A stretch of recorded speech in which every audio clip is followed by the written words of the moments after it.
Tanungan, this is your question. If you were to represent Philippines in an international LGBTQI plus event, how would you describe its current progress in LGBTQIA plus rights? Again, This is the part of the pageant where beauty and brain comes into one package. So just let me answer the question the best way that I can. And the question goes this way. If you were to represent the Philippines in an international LGBTQI plus event, how would you describe its current progress in LGBT rights? I will average it 5. 5, it's normal, because I believe that it's not accept yet in our society. Dahil naniniwala po ako mga kaibigan na kaya natin hindi natatanggap ang bilang kami ay hindi natin inuunawa ang kondisyon namin. Kung hindi niyo inuunawa ang pagkatao namin.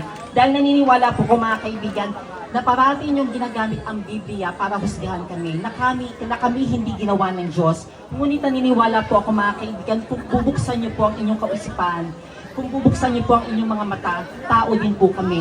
Kung ano po ang kinakain nyo, kinakain din namin. Kung ano ang iniinom nyo, iniinom din namin. At higit sa lahat, kung ano ang nilalanghap nyong hamin, nilalanghap din namin. Kaya naniniwalan po ako mga kaibigan that the best way to represent this culture, this country, is to put an equal rights to everyone else. Dahil hindi po ito nangangahulugan na ikay isang bakla, blessed person ka na, bagkos malaki ang magagawa mo bilang isang bakla. Maraming salamat po. Okay, candidate number 5, thank you so much.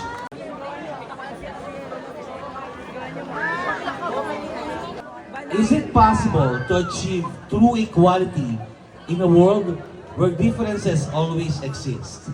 Why or why not? Again, is it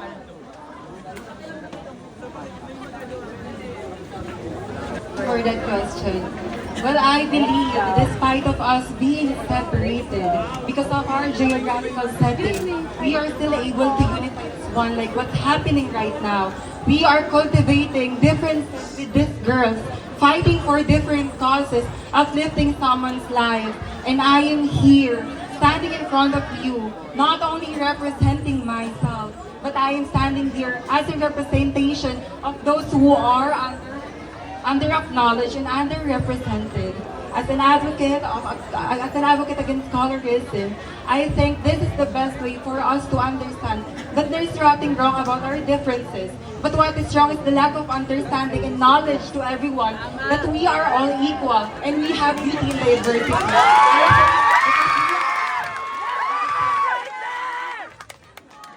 I think if we perpetuate knowledge and understanding, it could illuminate humility, hospitality, and unity to each and everyone that could resonate to every people. But I believe that understanding and love is meant to be shared, it's meant to be offered, and it's meant to be celebrated. That would be all. this is your question. If love is universal, why do some people struggle to accept LGBTQIA plus relationship? That's a very good question that needed a good answer. Alam naman natin lahat na nandito tayo sa mundo ng dahil sa pagmamahal sa atin ng Diyos. Binigay niya ang kanyang bugtong na anak upang tayo ay mabuhay muli dito at pagbayaran niya ang ating mga kasalanan. Bakit hindi po tayo matanggap ng mga taong naririto? Dahil po sa kanilang relihiyon na kung saan naniniwala po sila na ang tunay na babae lamang at tunay na lalaki lamang ang ginawa ng Diyos.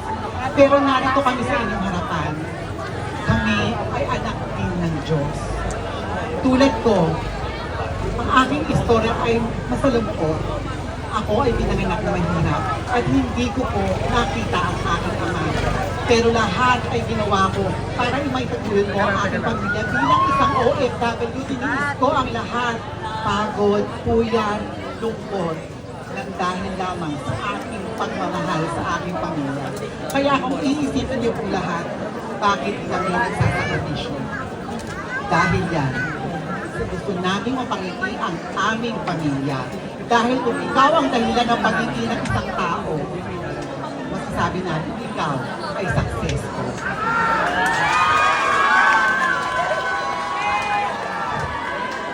Candidate number 12 is Arbony Gabriel. Okay, ako na magbasa. Question.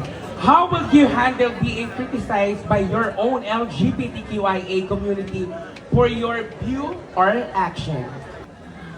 At this moment of time, we candidates radiate our beauty, but also exhibit our intelligence, quick thinking, and the ability to express our thoughts eloquently. Let's go back to the question. First of all, I will use this stage as a platform to spread and utilize my advocacy and my advocacy as LGBT empowerment. Because I do believe that if you empower yourself, you can empower others. You can motivate them and you can inspire them. So that we have profound and positive change impact here in society now and beyond. Good evening. If you had to choose between love and your career, which would you prioritize and why? Kung papipiliin ka between pag-ibig at yung karera ngayon, ano ang pipiliin? Ano ang prioritize mo? And why? Okay, isa pong napakagandang katanungan na nangangailangan lang po ng simple at payak na kasagutan. Ano nga daw ho ba ang pipiliin ko? Ang karera ng buhay ko o yung karir na tinatawag natin o yung pag-ibig o yung pagmamahal? Naniniwala po ako para sa akin, masasabi ko na pong tagumpay na ako sa aking buhay. Dahil napagtagumpayan ko na po, minsan na po akong nakatulong sa aking pamilya. At ngayon, ang pinipili ko po ay ang pag-ibig at pagmamahal. Dahil sa maniwala man po kayo sa hindi, nandito po ang taong iniibig ko. Kaya niya, nandito po siya ngayon sa harap at kaya niya pong umakyat sa ibabaw ng entabladong ito.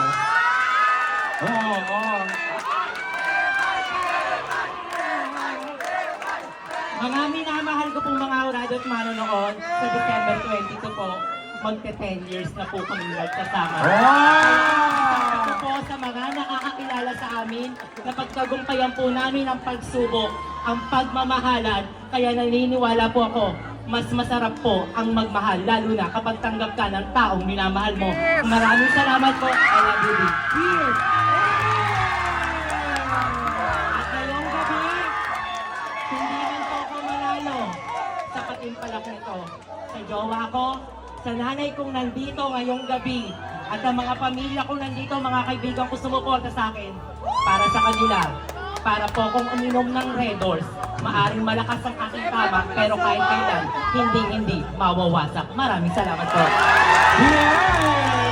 Maraming salamat, candidate number 3. Nothing is more important. Akin mo, ano mas mahalaga? Ang pagtanggap o pagpabigay paraya? O yung pagbibigay... Pagpaparaya? Pagpaparaya. Tolerance is pagpaparaya. Tolerance ba pagpaparaya? Yan, di ba, Vinsik?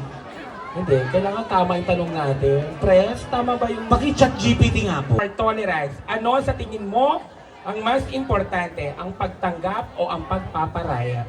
Ladies and gentlemen, mas pipiliin ko po ang acceptance. Ladies, lahat naman po tayo bilang isang LGBTQ, inaasam ko po at pinapangarap ko po na tanggapin ako bilang kung ano ako at sino ako. Lumaki po ako, nagalit ang aking ama. Galit siya sa aking pagkabakla. And in the end of the day, alam ko na malambot ang kanyang puso. At alam ko sa sarili ko, balang araw tatanggapin niya ako. And ladies and gentlemen, nangarap po ako at bandang huli, tinanggap niya ako ng lubos. At kung sino ako, nang walang halong kahit anong paman. Yun lamang po at maraming salamat. Pwede pa pala. Laban ka! This is our last question.